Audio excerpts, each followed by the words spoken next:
I don't know what happened inside my son's head when he left Intermountain.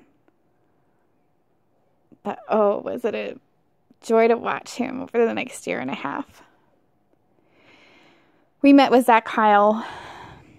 He had come over to interview Talon about a Samson Life Challenge. Samson Life was a transformational journey that incorporated not just health and fitness and finances, but also connecting back to real relationships. And Talon had really excelled at the transformational challenge. He was doing one-armed push-ups and one-armed pull-ups and writing gratitude journals that were a half page long. So he got this interview with Zach Kyle, who was a writer for the Idaho Statesman. And I remember feeling very impressed. I call it a God nudge that I needed to tell Zach Talon's story.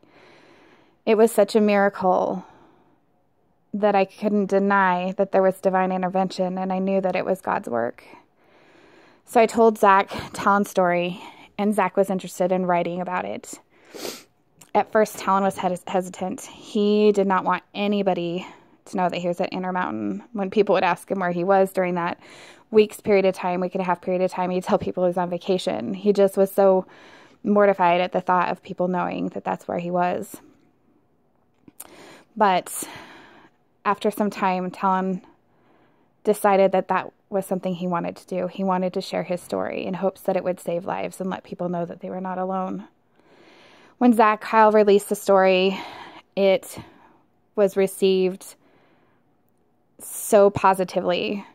Talon had so many messages from so many kids letting him know how grateful they were to him. He had so much positive feedback. He had people stopping him in the halls at school, talking to him and telling him he did a great job. And he had so many people confide in them their own struggles and their own personal battles.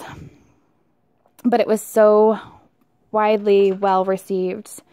It reached far and wide. We'll never know how many lives he truly touched.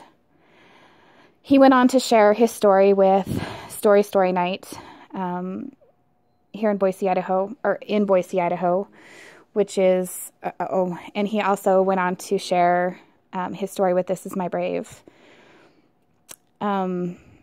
He became enthusiastically passionate about advocating, in so much that a lot of his free time was spent talking and messaging to kids that were struggling through social media. He put all of his time and energy, not just into school and his work and to others, but he also became very passionate about MMA and fitness and training. He would work out 2 to 3 hours a night. His energy became positive and just fun to be around. Talon would put a smile on anybody's face. He was goofy and funny and would make you laugh and was so full of life and loved music and singing and having a good time. His energy was so forward moving, and it was a joy to be around, and it was a joy to experience the growth that I was seeing and his purpose. He was living life on purpose and with purpose. And it was amazing. It was so amazing to watch.